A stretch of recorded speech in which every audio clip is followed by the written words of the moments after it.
The sun blazed mercilessly over the parched fields of Foggia, a small province in southern Italy, its golden rays scorching the earth on the afternoon of April 18th.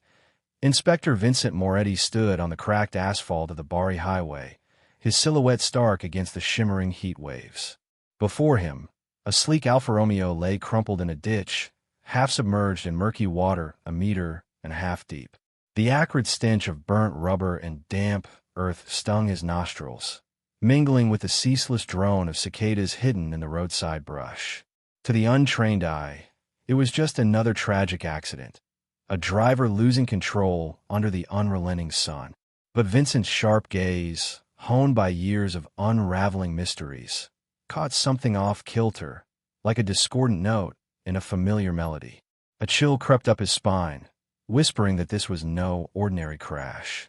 Sergeant Elias Russo, Vincent's quick-witted partner, knelt beside the wreckage, his fingers brushing against a glinting object wedged in a mangled doorframe. With a careful tug, he pulled it free, holding it up to the blinding light. "Inspector, look at this," Elias said, his voice low but taut with unease. In his hand was a slender, meticulously crafted arrow, its steel tip gleaming like a shard of ice under the sun. Vincent's eyes narrowed as he took the arrow, turning it over in his calloused hands.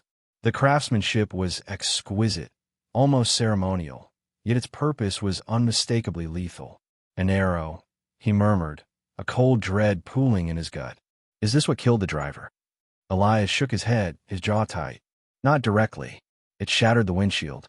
The driver panicked, lost control, and he gestured to the twisted wreckage, letting the scene speak for itself."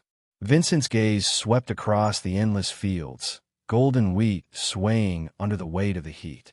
"Search the area," he ordered. "Any schools, sports clubs, or archery ranges nearby." Elias gave a wry smile, though his eyes betrayed his tension. "No kid could have done this, Inspector. I was an archer in my youth. To pierce a moving car's windshield takes a powerful bow and a skilled hand. This is the work of an adult, a professional." "A stray shot?" Vincent asked, though he knew the answer would be anything but simple. "Possible," Elias replied, his eyes scanning the distant shrubs. "But to hit a moving target like that, the shooter had to be close. Either a madman or someone with a purpose." The question gnawed at Vincent, a shadow trailing his every step. 5 days later, on April 23rd, another crash shook the region, this time on the Naples highway. A glossy sedan lay mangled by the roadside, its driver slumped lifeless, an arrow piercing his eye, the steel tip buried deep in his skull. His wife, seated beside him, hadn't survived the car's violent flip. The scene was grotesque, a tableau of death painted with brutal precision. Vincent, a veteran of countless grim cases, felt his heart constrict. The arrow, identical to the first, was no mere weapon.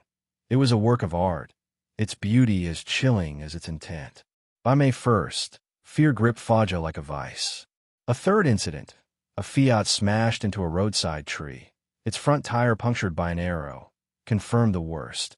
A serial killer was stalking the highways, a phantom archer whose arrows brought death with surgical precision. The town buzzed with rumors, whispers of accursed marksmen haunting the roads. The police force was on edge, the public teetering on panic, all bracing for the next arrow to strike. On May 12th, the pattern shifted. The latest crime scene wasn't a sun-scorched highway, but the dense, shadowy Bosco di Cerignola, a forest where the air hung thick with the scent of rotting leaves and the eerie trill of birdsong. A Fiat Panda sat abandoned among the undergrowth, its driver, John Martelli, a 40-year-old office clerk, slumped inside. An arrow had pierced the open driver's side window, lodging in his throat, the steel tip protruding from his right ear as blood pooled on the seat. Nearby, John's wife, Sophia Martelli, stood trembling, clutching a bouquet of wildflowers, her eyes red and swollen with grief. Vincent and Elias arrived at the forest, the oppressive silence of the trees, broken only by Sophia's stifled sobs. She recounted the day in a quavering voice, a rare Sunday picnic, a fleeting escape from their mundane lives. They had laughed under the shade of an ancient oak, sharing a simple meal of bread and cheese. John had returned to the car for a blanket, while Sophia gathered flowers. Then came a sound, a sharp whistle, like the wind itself had turned predator. She thought there might have been 2 shots, the first missing its mark. When she reached the car, John was gone, an arrow stealing his life in an instant. The next day, Vincent visited Sophia's cramped apartment in central Foggia. The walls were lined with framed photos. John and Sophia, smiling on their wedding day, laughing at a beach, toasting at a family gathering. Sophia sat curled on a worn sofa, her hands wringing a damp tissue, her voice breaking as she spoke. "It's unbearable, Inspector. Every time I close my eyes, I see him, that arrow." She dissolved into sobs, her frail frame shaking. Vincent's tone was gentle, but his eyes were sharp, missing nothing. "I'm so sorry, Mrs. Martelli, but we need your help to catch this monster. Did you notice anything unusual in the forest? Anyone nearby?" Sophia shook her head, her gaze distant. "No, I was picking flowers. The trees were so thick, I couldn't see anything. John was so happy that day. We were laughing." Before the picnic, Vincent pressed, "Did anyone strange approach you? Did John mention anything out of the ordinary?" "Nothing," she whispered, tears spilling again. "We just wanted one peaceful day." Vincent left the apartment, his mind heavy with doubt. Sophia's grief seemed genuine, yet there was something rehearsed in her words, a cadence too polished, like lines from a script. For days later, Elias burst into Vincent's office, clutching a file, his eyes alight with discovery. "Inspector, the first arrow in the forest. It missed. It hit the car door, shattered on impact, but the force was enough to dent the metal. The shooter was close, no more than 5 meters." Vincent's brow furrowed. "That close. And Sophia saw nothing?"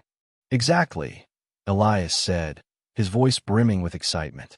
"The first 3 attacks were precise, through an eye, a tire, a windshield, all on moving targets. But this, a stationary target, and the shooter misses the first shot? It doesn't add up." Vincent tapped his fingers on the desk, his mind racing. "You're suggesting a different shooter?" Elias nodded. "The first 3 were the work of a master archer. This one feels sloppy, rushed. I think someone used the serial killer's pattern to cover their own crime." Vincent's pulse quickened. "What do we know about John?" Elias grinned. "He had a mistress, Clara, a co-worker. They were discreet, but I dug up some messages. No evidence Sophia was unfaithful, but she's tall, strong. She could draw a bow." Vincent leaned back, stunned. So Sophia knew about the archer from the news, got herself a bow, and staged a scene to look like another of his kills? To murder her husband? "It's possible," Elias said. "Women train in archery too, and she's got the build for it." Vincent glanced at his watch. "John's funeral is in an hour. Let's go. If Sophia's our killer, she won't slip away easily." At the Foggia cemetery, Vincent and Elias blended into the crowd, their eyes fixed on Sophia. She stood by the open grave, draped in black lace, her tall frame swaying as if grief might topple her. Mourners rushed to steady her, murmuring condolences. Vincent whispered to Elias, "If she's the killer, she deserves an award for acting. Look at her. She can barely stand." Elias's voice was cold. "Or she's admiring her handiwork." As the priest's prayers droned on, a sharp hiss cut through the air. A scream shattered the silence. Sophia lurched forward, collapsing on her husband's coffin, blood soaking her black veil. An arrow protruded from her throat, its fletching quivering in the still air. Vincent sprang into action, shouting, "He's here! Seal the exits!" Undercover officers swarmed the cemetery, scanning the tombstones. Elias, quick as lightning, spotted a figure slipping from a crypt at the edge of the crowd. He tackled a man to the ground, cuffing him in seconds. The suspect was Matteo Greco, a 25-year-old mechanic with a lean frame and piercing eyes. Under Vincent's relentless questioning, Matteo confessed with chilling clarity. "The first 3 were mine," he said. "I planned every detail, chose my targets carefully. But the 4th, John Martelli? That wasn't me. Sophia killed her husband, tried to pin it on me. I couldn't let her get away with it. I came to the funeral to finish her." The pieces fell into place. Sophia had exploited Matteo's killing spree to murder John, staging the forced attack to mimic the archer's signature. But Matteo, the true killer, had been watching. He hadn't come to mourn, but to exact revenge on the woman who dared to frame him. As Matteo was led away in handcuffs, Vincent stood by the grave, staring at Sophia's lifeless body atop her husband's coffin. The crowd was silent, the air thick with shock. Two killers, one arrow, one grave. The case was closed, but a heavy darkness settled in Vincent's chest. Under Foggia's relentless sun, the arrows had woven a tale of vengeance and betrayal, leaving scars that would never fade.